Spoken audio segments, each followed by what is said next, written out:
Um cientista brilhante que busca alcançar a evolução perfeita, usando seus vastos conhecimentos em biologia e genética para manipular a vida e a matéria.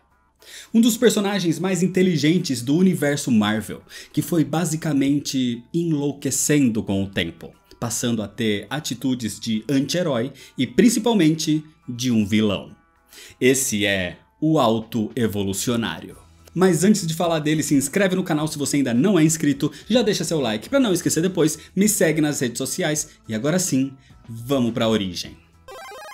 Herbert Edgar Wyndham, o Auto-Evolucionário, foi criado por Stan Lee e Jack Kirby, surgindo pela primeira vez na revista The Mighty Thor número 134 de 1966.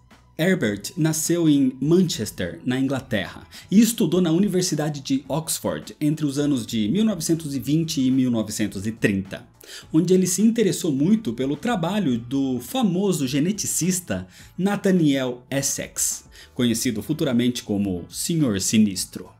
E Herbert começou a realizar os seus próprios experimentos de manipulação genética. Durante uma conferência em Genebra, Herbert conheceu um outro geneticista, era Feather, dos Inumanos, e com a ajuda dele, Herbert conseguiu descobrir o código genético dos seres vivos. Com isso, ele criou um acelerador genético, mas os seus experimentos foram vistos como controversos, e ele foi expulso da Universidade de Oxford por causa disso. Mesmo assim, ele continuou os seus testes e conseguiu evoluir o seu próprio cachorro, o transformando num ser humanoide com a inteligência do nível de um chimpanzé. Mas o cachorro foi morto por humanos assustados com a sua aparência, o que fez com que Herbert passasse a procurar um lugar isolado para continuar as suas experiências. Ele fez uma parceria com outro cientista, o Dr. Jonathan Drew, e juntos eles criaram um laboratório numa montanha afastada na Trânsia, era a montanha Wundagore. Eles descobriram uma reserva de urânio ali, o que deixou a dupla milionária, mas o problema é que isso afetou a filha de Jonathan, Jessica Drew, que foi contaminada com urânio e recebeu um tratamento com genes de aranhas, e teve que ser mantida em animação suspensa.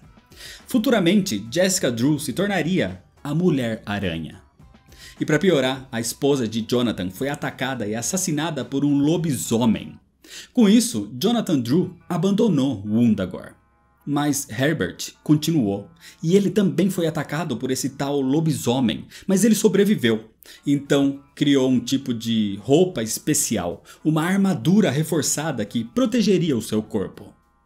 De qualquer forma, foi nesse período que Herbert começou a evoluir geneticamente vários outros animais, que se tornaram meio homens, meio animais.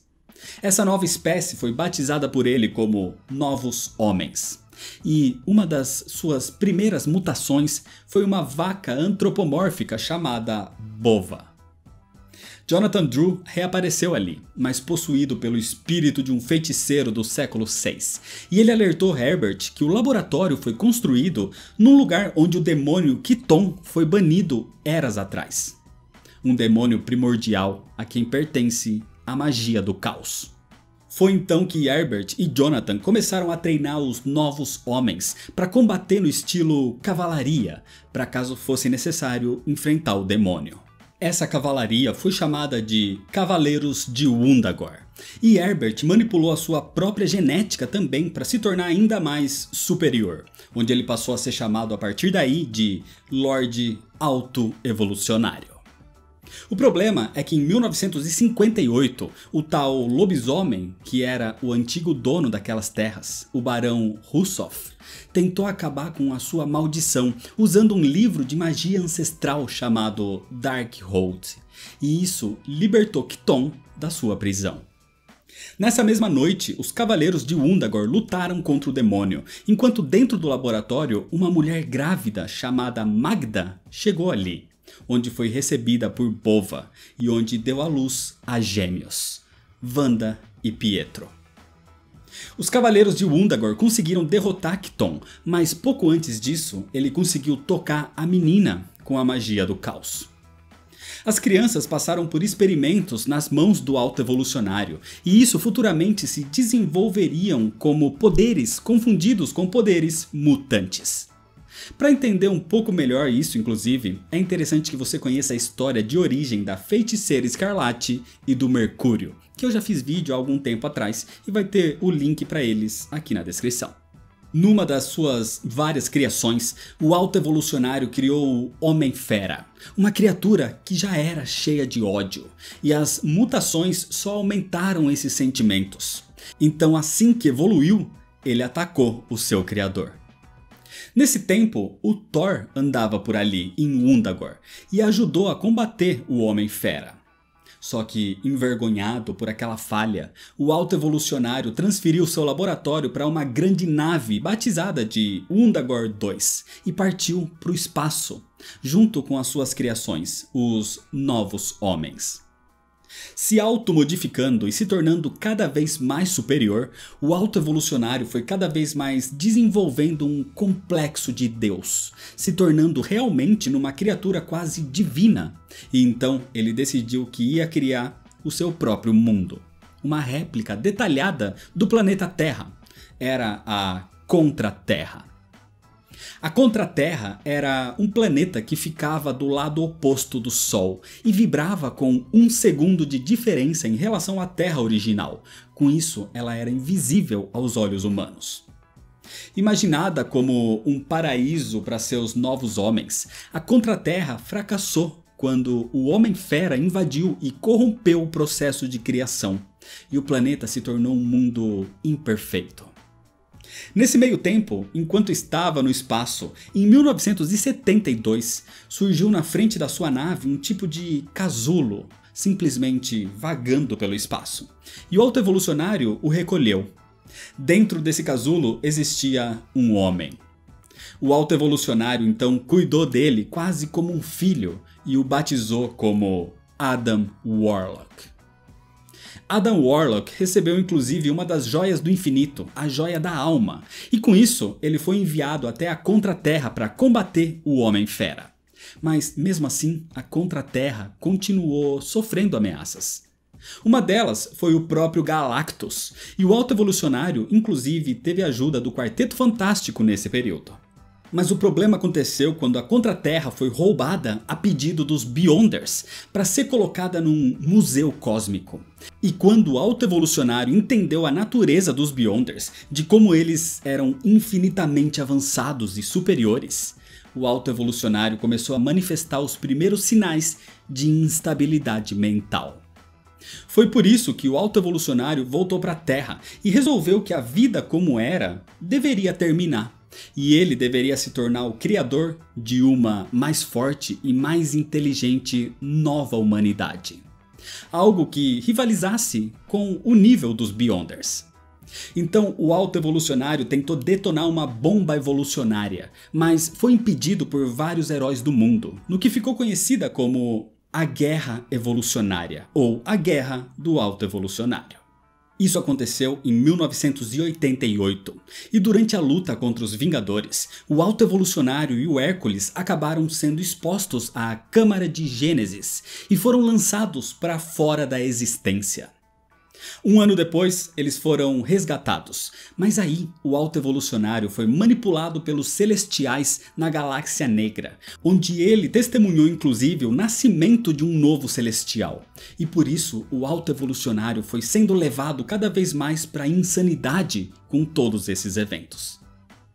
Em 2000, o Alto Evolucionário começou a desenvolver formas de anular o gene X em todos os mutantes do planeta, tendo sido manipulado pelo Senhor Sinistro.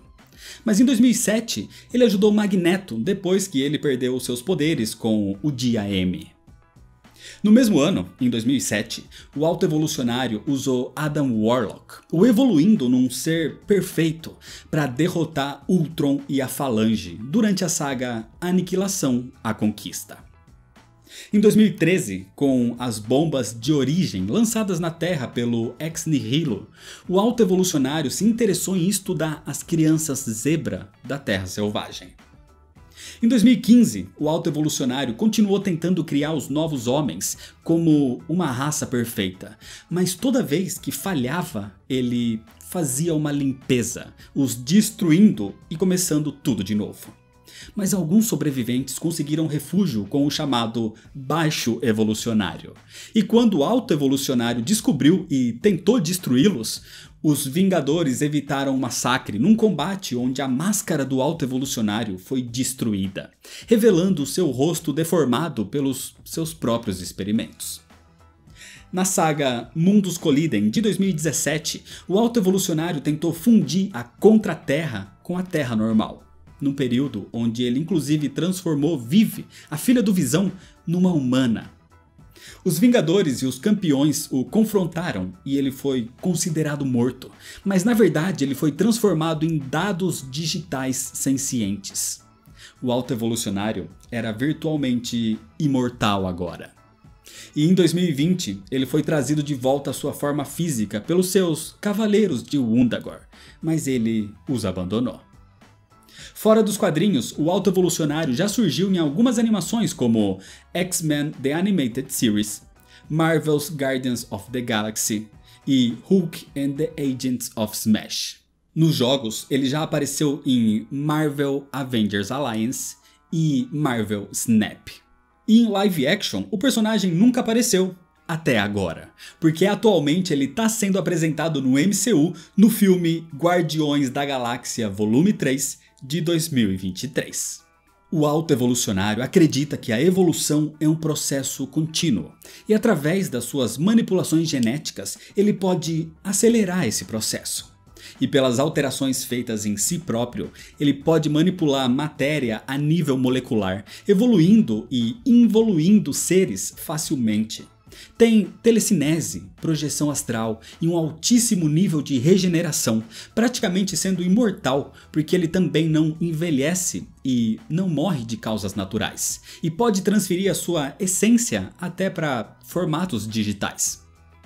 Com muito conhecimento e acesso a recursos, ele já criou vida artificial, como 87 clones de Kraven o Caçador, e um clone de si mesmo chamado de Evolucionário Superior. Ele já trabalhou com o cientista Horace Grayson, pai do Marvel Boy, e quando Jonathan Drew deixou Wundagore, ele teve um outro assistente de pesquisas, Miles Warren, que se tornaria o Chacal, o causador da saga do clone do Homem-Aranha. O Alto Evolucionário demonstra ter consciência, principalmente quando demonstra sentimentos paternos por Adam Warlock, até mesmo por Jessica Drew e pelos gêmeos Maximoff. Mas na grande maioria das vezes, ele é visto com um senso de ética e moralidade meio deturpados. E pela sua obsessão com a evolução, ele é confrontado várias vezes como vilão. Como um dos mais poderosos, mais inteligentes e mais complexos do universo Marvel. Então é isso, se você ainda não é inscrito, se inscreve no canal, deixa seu like se você gostou e comenta se você já conhecia a origem e a história do Alto Evolucionário. Me segue lá nas redes sociais para ficar por dentro das novidades e compartilha esse vídeo com seus amigos. Muito obrigado, valeu e até mais.